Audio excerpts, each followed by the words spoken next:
The Cap Seller and the Monkeys. Class 1, Unit 2, Chapter 2. सुनो सुनो सुनो, आज की कहानी सुनो। चुन्नू मुन्नू तुम भी आओ, राजू मीता तुम भी आओ, आज का खेला खूब जमाओ। It's story time. Hello kids, welcome back to your class. चलिए आज सुनते हैं एक मज़ेदार सी कहानी। So are you ready? Okay. Once there was a man who sold caps. एक बार एक टोपियां बेचने वाला आदमी था। He carried many caps in a basket on his head. वो अपने सिर के ऊपर टोकरी में रखकर बहुत सारी टोपियां बेचता था। टोपियां ले लो टोपियां, रंग बिरंगी टोपियां। Yes, he was a cap seller. टोपियां बेचने वाला था। One day he slept under a tree. एक दिन वो एक पेड़ के नीचे सो गया। There were monkeys on the tree. पेड़ पर बहुत सारे बंदर थे। They came down from the tree. They took away all the caps. सारे बंदर पेड़ से उतरकर नीचे आए और उस टोपी वाले की सारी टोपियां, सारी कैप्स ले गए। The cap seller woke up. He saw the basket was empty. टोपी बेचने वाला जब जागा तो उसने देखा उसकी बास्केट तो खाली है। सारी टोपियां कहाँ चली गईं? He looked around and above. The monkeys were wearing his caps. उसने चारों तरफ देखा, फिर ऊपर देखा, तो क्या देखा? monkeys ने उसकी कैप्स पहन रखी थीं। What do you think the cap seller would do now? अब ये कैप सेलर क्या करेगा? कैसे टोपियां वापस लाएगा? The cap seller scratched his head. टोपी बेचने वाले ने अपना सिर खुजाया। The monkeys did the same. बंदरों ने भी बिल्कुल वैसा ही किया, उन्होंने अपना सिर भी खुजाया। बस फिर क्या था? The cap seller had an idea. उसे एक आइडिया आया। He took off his cap and threw it into the empty basket. उसने अपनी पहनी हुई टोपी उतारी और खाली बास्केट में फेंक दी। The monkeys also did the same. बंदरों ने भी बिल्कुल वैसा ही किया, उन्होंने भी सारी टोपियां नीचे फेंक दी। The cap seller got all his caps back and went away happily. टोपी वाले को अपनी सारी टोपियां वापस मिल गईं और वो खुशी खुशी चला गया। कैसी लगी कहानी आपको? मज़ा आया?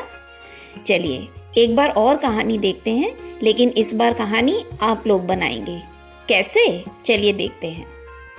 आपके सामने स्क्रीन पर 4 पिक्चर्स दिखाई गई हैं।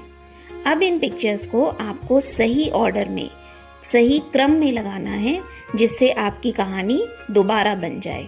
यानी सबसे पहले वो पिक्चर लगानी है जिसमें दिखाया गया है कि कहानी में सबसे पहले क्या हुआ था, उसके बाद क्या हुआ था वो वाली पिक्चर लगानी है, और फिर उसके बाद क्या हुआ था वो वाली पिक्चर लगानी है। चलिए हम एक साथ ये सारी पिक्चर्स को रीअरेंज करते हैं। तो सबसे पहले कहानी में क्या दिखाया गया था कि कैप सेलर के पास बहुत सारी टोपियां हैं। So number 1 will be the cap seller sold many caps. उसके बाद क्या हुआ था? वो एक पेड़ के नीचे सो गया था। The cap seller slept under a tree. So number 2 will be this picture. उसके बाद क्या हुआ था? जब वो जागा तो उसने देखा कि बंदरों ने उसकी टोपियां पहन रखी थीं। जैसे ही उसने अपनी टोपी फेंकी तो बंदरों ने भी टोपियां फेंकनी शुरू कर दी। So number 3 will be this picture, जिसमें सारे बंदर टोपियां नीचे फेंक रहे हैं। और फिर लास्ट में क्या हुआ था? कैप सेलर को अपनी सारी टोपियां वापस मिल गई थी। So number 4 will be this picture, जिसमें कैप सेलर को अपनी सारी टोपियां वापस मिल गई हैं। Well done students. तो कहानी तो हमने देख ली। इस कहानी को आप अपने फ्रेंड्स और अपनी टीचर के साथ ज़रूर देखें और एंजॉय करें। आइए आपकी टेक्स्ट बुक में दिए गई कुछ एक्सरसाइजेस को हम करते हैं। आपके सामने क्या बना हुआ है? सभी को मालूम है, इट्स अ ट्री, राइट। अब आपको देख देख कर नीचे दिए गए स्पेस में इस बॉक्स में लिख के दिखाना है ट्री, और साथ के साथ इस ट्री में कलर भी करना है। लिखते समय ध्यान दीजिएगा कि लाइन के साथ साथ ही मिलाकर लिखेंगे अ ट्री। Very good. और ट्री कौन से कलर का होता है?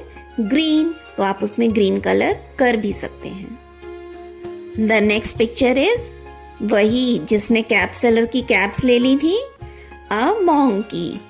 तो मॉन्की को देख देख कर नीचे बॉक्स में आप लिख के दिखाएंगे अ मॉन्की, बिल्कुल लाइन के साथ मिला कर, और साथ के साथ मॉन्की में कलर भी करेंगे। कौन से कलर का होता है? राइट, ब्राउन कलर का।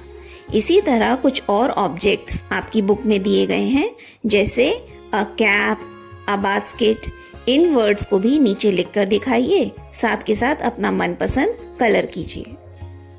इन ऑब्जेक्ट्स का नाम लिखने के साथ साथ आप ए से लेकर जेड तक पूरी अल्फ़ाबेट रिवाइज भी कर सकते हैं। आपकी बुक में ए एंड बी बी इस तरीके से सारे लेटर्स दिए गए हैं। उन्हें भी आप देख देख कर नीचे दिए गए स्पेस में प्रॉपर लाइंस में लिखने की प्रैक्टिस कीजिए, और साथ के साथ इनकी फोनिक साउंड और इन वर्ड्स को प्रॉपर बोलने की प्रैक्टिस कीजिए। So kids, that was all for today. Bye. Happy reading, happy learning.